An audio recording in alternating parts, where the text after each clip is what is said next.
ಇನ್ನು ಸ್ವಾತಂತ್ರ್ಯ ಸಂಭ್ರಮಕ್ಕೆ ಮಾಣೆಕ್ ಶಾ ಮೈದಾನ ಸಜ್ಜಾಗ್ತಾ ಇದೆ. ಬೆಂಗಳೂರಿನಲ್ಲಿ ಮಾಣೆಕ್ ಶಾ ಪರೇಡ್ ಮೈದಾನ ಏನಿದೆ ಅದು ಸಜ್ಜಾಗ್ತಾ ಇದೆ. ನಾಳೆ ಧ್ವಜಾರೋಹಣವನ್ನು ಡಿ ಕೆ ಶಿವಕುಮಾರ್ ಅವರು ನೆರವೇರಿಸ್ತಾರೆ. ಅಲ್ಲಿ ಮಾಣೆಕ್ ಶಾ ಮೈದಾನದಲ್ಲಿ ಹೆಚ್ಚುವರಿ ಖಾಕಿ ನಿಯೋಜನೆಯನ್ನು ಮಾಡಲಾಗಿದೆ. ನೋಡಿ, 9 DCP, 17 ACP, 106 PSI, 14 ಮಹಿಳಾ PSI, ಒಟ್ಟು 1100 ಪೊಲೀಸ್ ಅಧಿಕಾರಿ ಸಿಬ್ಬಂದಿ ನಿಯೋಜನೆ ಮಾಡಲಾಗಿದೆ.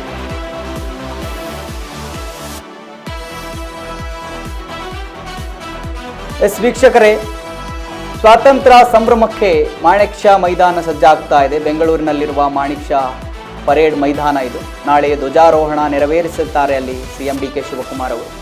ಮಾಣೆಕ್ ಶಾ ಮೈದಾನದಲ್ಲಿ ಹೆಚ್ಚುವರಿ ಖಾಕಿಯನ್ನು ನಿಯೋಜನೆ ಮಾಡಲಾಗಿದೆ. 9 DCP, 17 ACP, 106 PSI, 4 ಮಹಿಳಾ PSI, ಒಟ್ಟು 1100 ಪೊಲೀಸ್ ಅಧಿಕಾರಿ ಸಿಬ್ಬಂದಿಯನ್ನು ನಿಯೋಜನೆ ಮಾಡಲಾಗಿದೆ. 4 ಅಗ್ನಿಶಾಮಕ, 3 ಆಂಬ್ಯುಲೆನ್ಸ್, 4 ಬಾಂಬ್ ನಿಷ್ಕ್ರಿಯ ದಳ.